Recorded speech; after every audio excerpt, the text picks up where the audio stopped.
Hello. I'd like to start with a little stress icebreaker. Just by a show of hands, how many of you would say that yesterday was very stressful? Who had a stressful day yesterday? Good, okay. So you're doing pretty good. Actually, globally, the average is 33%. In the US, it's about 43%. Well, let me ask you that question a slightly different way. If you could choose how stressful tomorrow would be, how many of you would say you hope that tomorrow you'll experience a great deal of stress? Who wants tomorrow to be really stressful? A handful, a few brave handful of folks. So what I want to talk to you about today is how we think about what the right answer to that question is supposed to be, and more broadly, what we think the relationship of stress should be in our lives. What do we think the role of stress is in our lives? I'm a health psychologist, and I was taught and trained to view stress as the enemy of well-being, of productivity, of happiness, and of health. And I spent many years trying to help people reduce their stress or avoid stress. But in the last few years, I've fundamentally changed my mind about stress. And today I want to change your minds. And I want to start by talking about something that I call the stress paradox. In 2005, the World Gallup poll went to 121 countries and asked people the same question that I asked you. Did you experience a great deal of stress yesterday? And then they computed something called a stress index. And that's the percentage of people in any country that said yes. Yesterday was very stressful. So if 99U were a nation, I'd peg you guys at about 50% would be your stress index. So they conducted that data set about 10 years ago. And more recently, a group of psychologists got their hands on that data and asked a very interesting question. Does a country's stress index correlate with other indices of well-being, like life expectancy, GDP, the global happiness, or the satisfaction with people's lives? And it turns out that it does, but in exactly the opposite direction that the researchers expected. The higher a nation's stress index, the greater the GDP and life expectancy, the more satisfied people are in that nation with their lives, their work, their communities, their own health, the happier they are. Basically, the more people you have who thought yesterday was very stressful, that's better for public health, it's better for the economy, and it's better any way you look at it. And that kind of blew the researchers' minds. It blew my minds when I saw that, right? Not what we were expecting. And so in order to better understand this odd correlation between stress and well-being, the researchers looked at what other experiences seem to correlate with a high stress index. And they found, as you might expect, that on a day that people found very stressful, they were also more likely to feel sadness, to feel worried, or to feel angry. That's how we usually think about stress. But a high stress index was also correlated with some interesting things, like feeling a great deal of joy yesterday, laughing a lot yesterday, saying that you felt a lot of love yesterday, or saying that you learned something interesting yesterday. And what the researchers realized is that the same circumstances that give rise to stress also give rise to these positive experiences. And that's what I call the stress paradox, that even though we experience stress in the moment as distressing, and we often think of it as being undesirable in our lives, we might wish for a less stressful life, that actually stress can be a barometer for how engaged you are with the things in your life that bring love, that bring laughter, that bring learning, and that bring growth. That stress actually seems to go along with the things that we most desire, the love, the happiness, the success, the wealth, the satisfaction, and the meaning in our lives. And actually, one of the best ways to think about the stress paradox is to think in terms of meaning. So more recently, a group of psychologists asked a broad sample in the United States of people to reflect on whether or not they felt like their lives had meaning. And you might think about how you would answer this question. Do you think that your life is meaningful?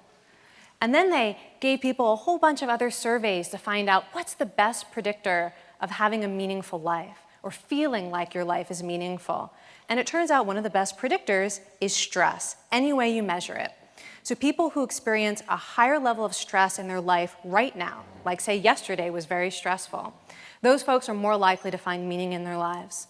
If you look back in a person's life to see how much adversity they've faced in the context of their lives, that also predicts more meaning in their lives. Even the amount of time you spend every day worrying about the future, that predicts a greater sense of meaning in your life.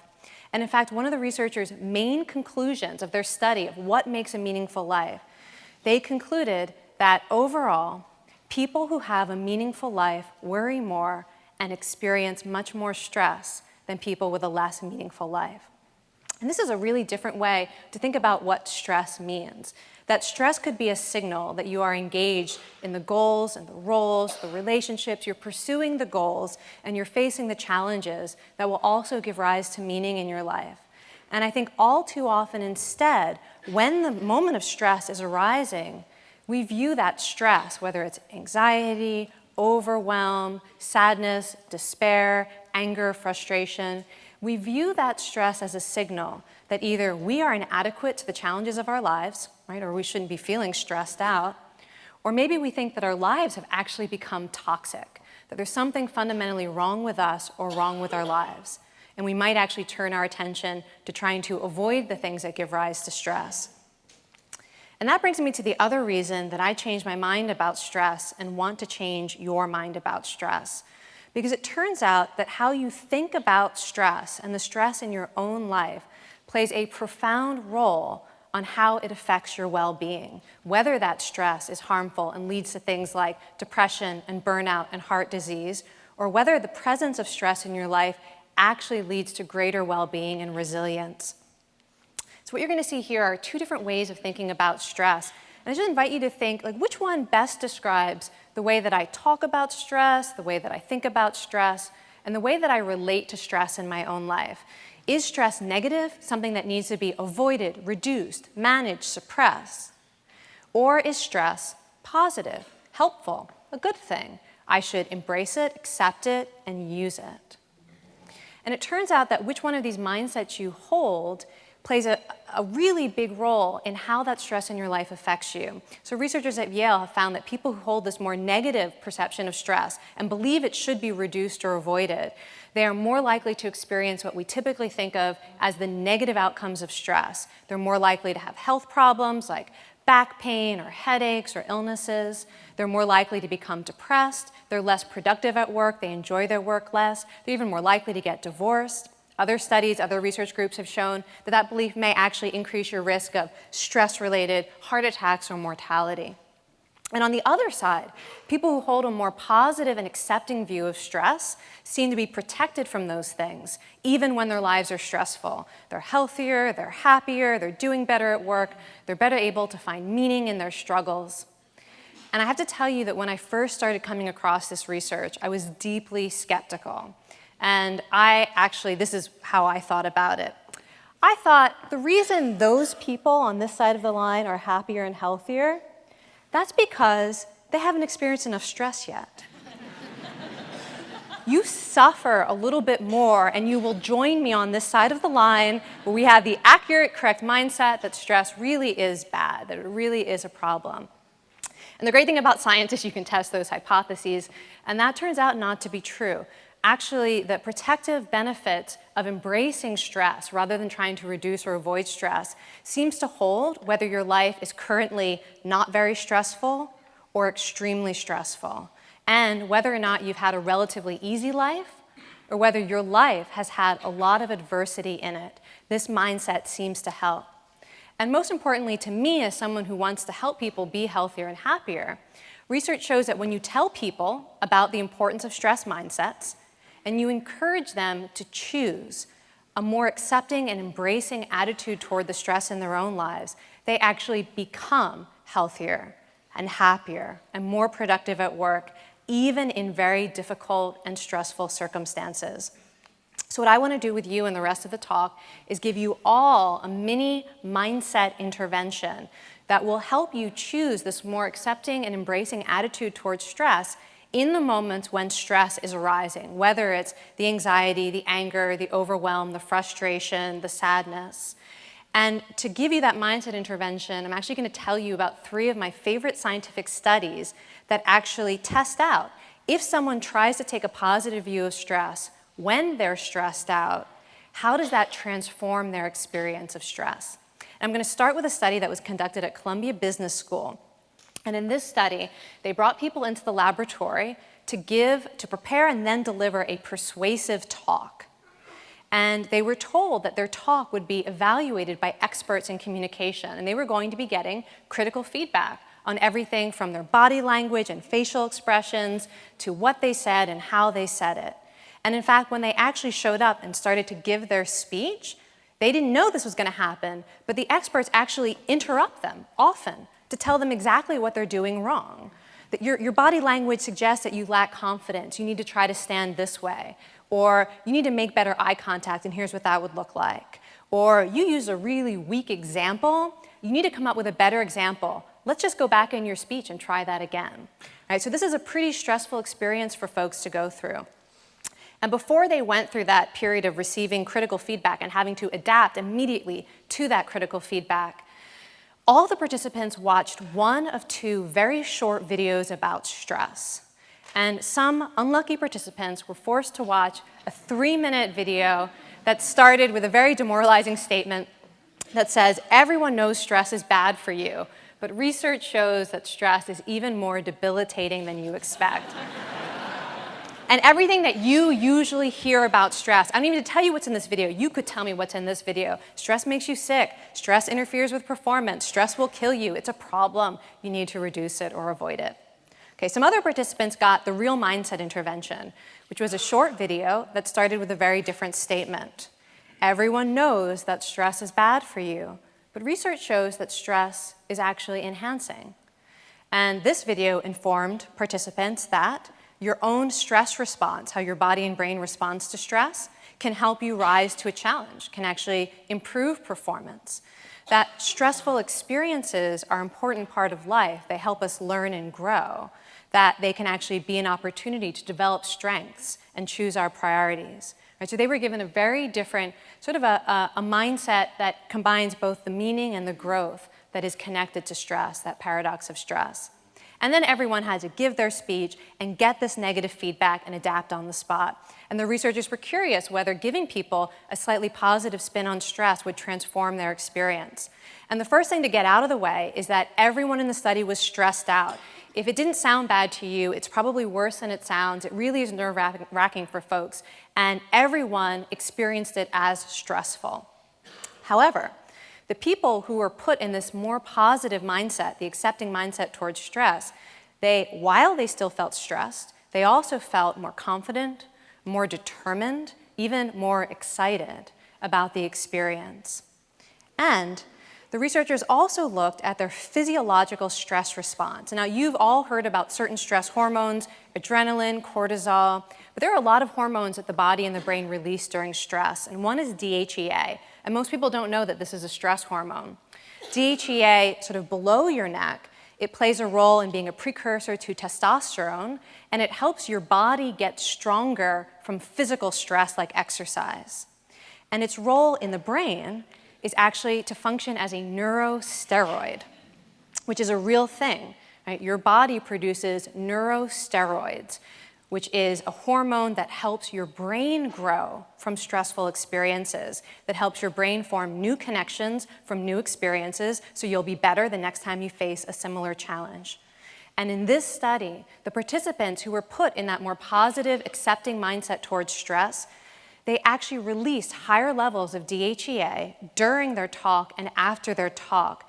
They actually entered a physiological stress state that makes it even more likely that they actually will learn and grow as a result of doing something that made them anxious, that was difficult, and getting that critical feedback in a moment and having to respond to it.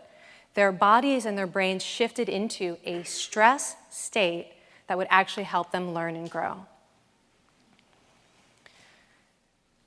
The next study I want to tell you about was a study of job interview stress. And in this study, everyone came into the laboratory about to go into a job interview for the job of their dreams. And the researchers were very interested in that feeling of anxiety and stress that happens right before you have that kind of big opportunity where you really want to impress others and nail it. And so they told some participants to do what most people usually do when they're feeling that kind of anxiety about their performance. So some participants were told to spend a few minutes thinking about how they were going to impress the interviewers. How were they going to show their strengths, right? How were they going to prove that they were the best person for this job? But another group of participants got a very different instruction for that pre-interview high anxiety period. They were asked to think about how the job was connected to their values. They were asked to, in that moment of anxiety, bring the context, the bigger context of personal meaning into that experience of anxiety. And they were asked to think about how, if they got this job, it would be an opportunity to express those values. Why did they care so much about getting this job? And what could they do if they had that job that was personally meaningful? So they got put into that mindset of meaning while they were experiencing anxiety. And again, in this study, the researchers were interested in two things, sort of their overall performance and their stress physiology. And just like in the last study, this mindset of meaning didn't make people less stressed out. They still felt anxious and stressed about the job interview.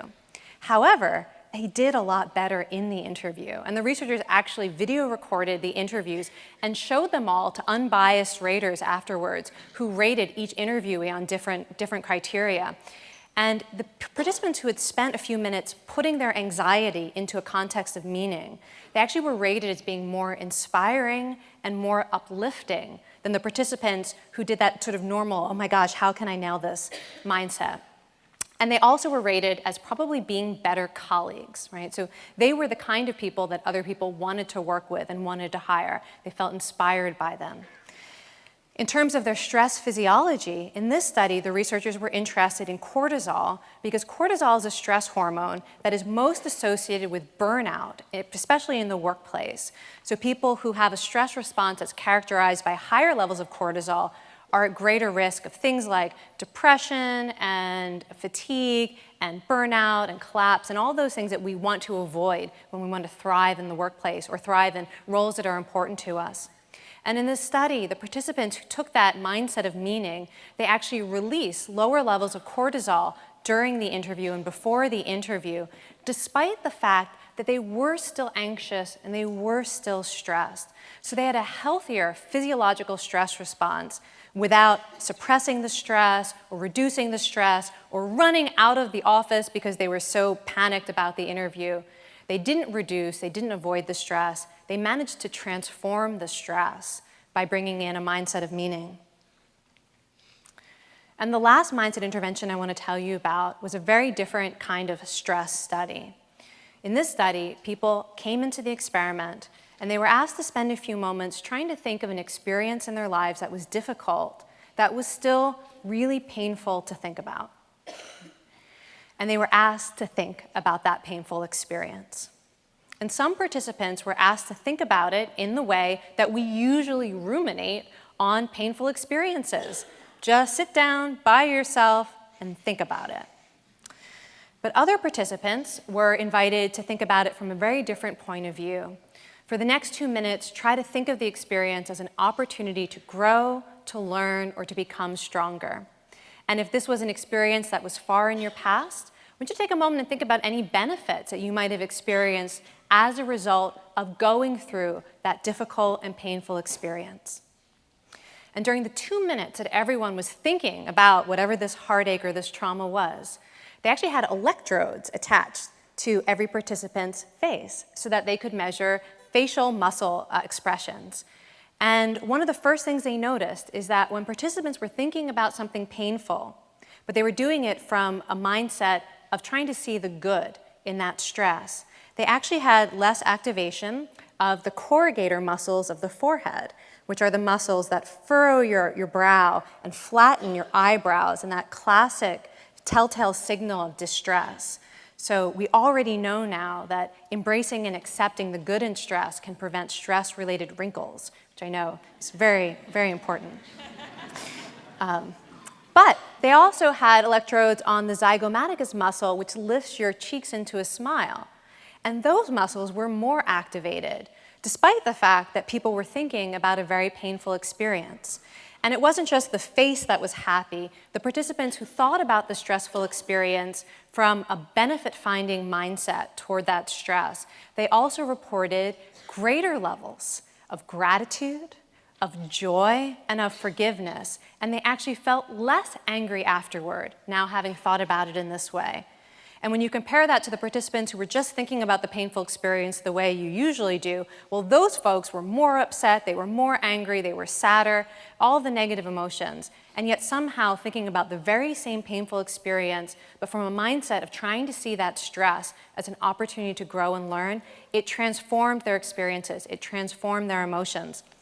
And the physiology that researchers looked at was something called heart rate variability. And heart rate variability is considered the classic physiological sign of emotional resilience. And on the slide, you can see two different types of heart rate variability. Over on the left, you have constricted heart rate variability, which is associated with a lack of emotional resilience, right? The heart rate gets constricted in a narrow range. And on the other side, that nice smooth green line, that's greater heart rate variability. And that's sort of a classic wave suggesting that someone is in a state of emotional resilience. Their nervous system is balanced. It's also a wave that is consistent with the emotions of gratitude and of joy. And the participants who thought about this painful experience the way we usually do, their heart rate variability got constricted. The people who thought about the same kind of painful experience from a benefit-finding mindset, their heart rate variability increased. That making contact with that point of pain was actually putting them in a physiological state of resilience and producing the biology of gratitude and joy. So when I started this talk, I said I wanted to change your minds about stress, but what I really want to do is simply empower you to understand that how you think about stress can make a difference and how that stress impacts everything from your physiology, your brain resilience, your well-being, to how well you're able to do the things that matter to you.